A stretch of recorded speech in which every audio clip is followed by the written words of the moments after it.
നമുക്കറിയാം 100 വർഷത്തിന്റെ പഴക്കമുള്ള ഈ പെന്തിക്കോസ്ത് സമൂഹത്തിൽ നമ്മുടെ ധാരാളം സഹോദരന്മാരെ മതപരിവർത്തനത്തിന്റെ പേരിൽ ജയിലിൽ അടയ്ക്കുമ്പോൾ അവർക്കെതിരെ സ്തോത്രം പറയുക, പ്രാർത്ഥിക്കുന്ന ഒരു പ്രവണതയാണ് നമ്മൾ കൂടുതൽ. എന്നാൽ അതിൽക്കുപരിയായി അത് ആവശ്യമാണ്. എന്നാൽ അതിനോടൊപ്പം തന്നെ അവർക്ക് വേണ്ടി പ്രതിഷേധം അറിയിക്കാനുള്ള ഒരു മനസ്സൂടെ നമ്മൾ കാണിക്കണം. തീർച്ചയായും കേരളത്തില് യുണൈറ്റഡ് പെന്തിക്കോസ്ത് കൗൺസിലാണ് ആദ്യമായി ഇങ്ങനെ ഒരു പ്രതിഷേധ ധർണ സംഘടിപ്പിച്ചത്. ഞാൻ അഭിമാനം കൊള്ളുന്നു. ഇന്ന് 100 വർഷത്തിന്റെ ഇടയ്ക്ക് ആദ്യമായിട്ടാണ് ഇങ്ങനെ തെരുവോരങ്ങളിൽ ഒരു ധർണ സംഘടിപ്പിക്കുന്നത്. അത് കർമ്മധീരരായ സഹോദര സ്നേഹമുള്ള ആ തുറുങ്കിൽ കിടക്കുന്ന ദൈവദാസന്മാരോട് സ്നേഹമുള്ള ദൈവമക്കളാണ് ഇവിടെ എത്തിച്ചേർന്നിരിക്കുന്നത്. നിങ്ങൾക്ക് ഞാൻ നന്ദി പറയുകയാണ്. നമുക്കറിയാം, നമ്മളെ സംബന്ധിച്ചോളം ഇവിടെ പാരമ്പര്യമായി പെന്തിക്കോസ്ത് വിശ്വാസികളുണ്ട്.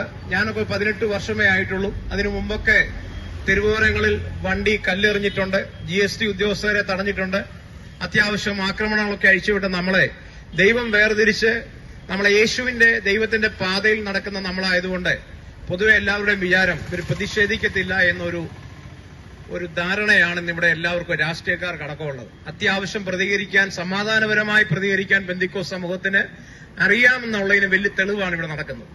ഇത് തിരുവല്ലയിൽ ഒന്നുങ്ങത്തിൽ ഇതൊരു തുടക്കം മാത്രമേ ഉള്ളൂ. കേരളത്തിന്റെ എല്ലാ താലൂക്ക് കേന്ദ്ര ഗവൺമെന്റിന്റെ ഓഫീസിന് മുമ്പിൽ യുണൈറ്റഡ് പെന്തിക്കോസ്ത് കൗൺസിലിന്റെ നേതൃത്വത്തിൽ ഇതുപോലുള്ള ശക്തമായ ധർണ ഞങ്ങൾ സംഘടിപ്പിക്കും. ഇനി ഇതുകൂടെ കഴിഞ്ഞ് ഡൽഹിയിലും ആയിരക്കണക്കിന് ആൾക്കാരെ വെച്ച് ധർണ സംഘടിപ്പിക്കാനുള്ള ഒരു സംവിധാനത്തിലേക്ക് ഞങ്ങൾ പോയിക്കൊണ്ടിരിക്കുകയാണ്. ഇന്ന് കേരളത്തിൽ 14 സംസ്ഥാനങ്ങളിൽ പ്രവർത്തിക്കുന്ന ഒരു സംഘടനയാണ് യുണൈറ്റഡ് പെന്തിക്കോസ്ത് കൗൺസിൽ. വിദേശ രാജ്യങ്ങളിൽ പ്രവർത്തിക്കുന്നു. നമുക്കറിയാം, 1200 സുവിശേഷകരാണ് വിവിധ ജയിലുകളിൽ കഴിയുന്നത്.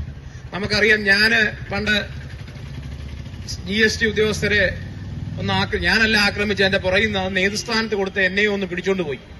അവിടെ 1 മണിക്കൂർ കിടന്നതിന്റെ ബുദ്ധിമുട്ട് എനിക്കറിയാം. അപ്പൊ ഈ വർഷങ്ങളായി നിരപരാധികളായ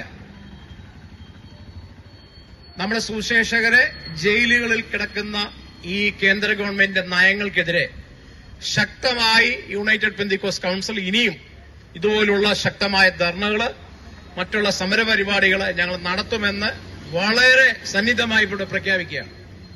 ഇന്ന് ഈ ഇത്രയും കഠിനമായ ചൂടിലും ഈ സഹോദരങ്ങളെ സ്നേഹിച്ച് ഇവർക്ക് ഐക്യദാർഢ്യം പ്രഖ്യാപിച്ച നിങ്ങളെയാണ് ഞാൻ അഭിനന്ദിക്കുന്നത്. നിങ്ങളാണ് യഥാർത്ഥ പെന്തിക്കോസുകാരെന്ന് പറഞ്ഞിട്ട് കാര്യമില്ല. പ്രാർത്ഥനയുടെ മറവിൽ പ്രാർത്ഥന പറഞ്ഞ് ചുമ്മാതിരിക്കുന്ന കുറെ ശരീരമനക്കാത്ത പെന്തിക്കോസുകാരെ ഞാൻ കണ്ടിട്ടുണ്ട്. അതല്ല സുവിശേഷം. മറ്റുള്ളവരെ സ്നേഹിക്കുക, മറ്റുള്ളവരെ കരുതുക. ആ കരുതുവാനായിട്ട് യുണൈറ്റഡ് പെന്തിക്കോസ്ത് തയ്യാറായിട്ടുണ്ട്. ഇന്ന് നമ്മളിവിടെ ഈ സുവിശേഷകർക്ക് ഐക്യദാർഢ്യം പ്രഖ്യാപിച്ചുകൊണ്ട് നമ്മുടെ വിശുദ്ധ ബൈബിള് എല്ലാവരും ഉയർത്തി കാട്ടിക്കൊണ്ട് ഐക്യദാർഢ്യം പ്രഖ്യാപിച്ചുകൊണ്ട് നമ്മുടെ ഈ പരിപാടി ഇവിടെ അവസാനിപ്പിക്കുകയാണ്. ഇന്നിവിടെ പങ്കെടുത്ത ബഹുമാനപ്പെട്ട ജെയിംസ് പാണ്ടനാട് വളരെ വിശദീകരിച്ചു. അദ്ദേഹം പറഞ്ഞെടുത്ത് ഇനി ഒന്നും സംസാരിക്കാൻ എനിക്ക് ഇനി താല്പര്യം തോന്നുന്നില്ല. കാരണം വളരെ വിശദമായി നമ്മൾ പറയേണ്ട കാര്യങ്ങളൊക്കെ അഡ്വാൻസ് പറഞ്ഞു കഴിഞ്ഞു. ഇനി അതിന്റെ ആവശ്യമില്ലാത്തതുകൊണ്ട് ഞാൻ എന്റെ വാക്കിൽ നിന്ന് വിരമിക്കുകയാണ്. എല്ലാവരും പങ്കെടുത്ത് നിങ്ങൾക്ക് എല്ലാവർക്കും ഒറ്റ വാക്കിൽ ഞാൻ എന്റെ വ്യക്തിപരമായ നന്ദി അറിയിക്കുന്നു. വിശുദ്ധ ബൈബിൾ ഉയർത്തി നമ്മൾ എല്ലാവരും അവർക്ക് ഐക്യദാർഢ്യം പ്രഖ്യാപിക്കുകയാണ്.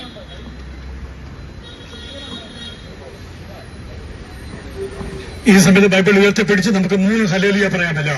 Hallelujah, hallelujah, hallelujah. തുടർന്ന് ഈ യോഗത്തിന്റെ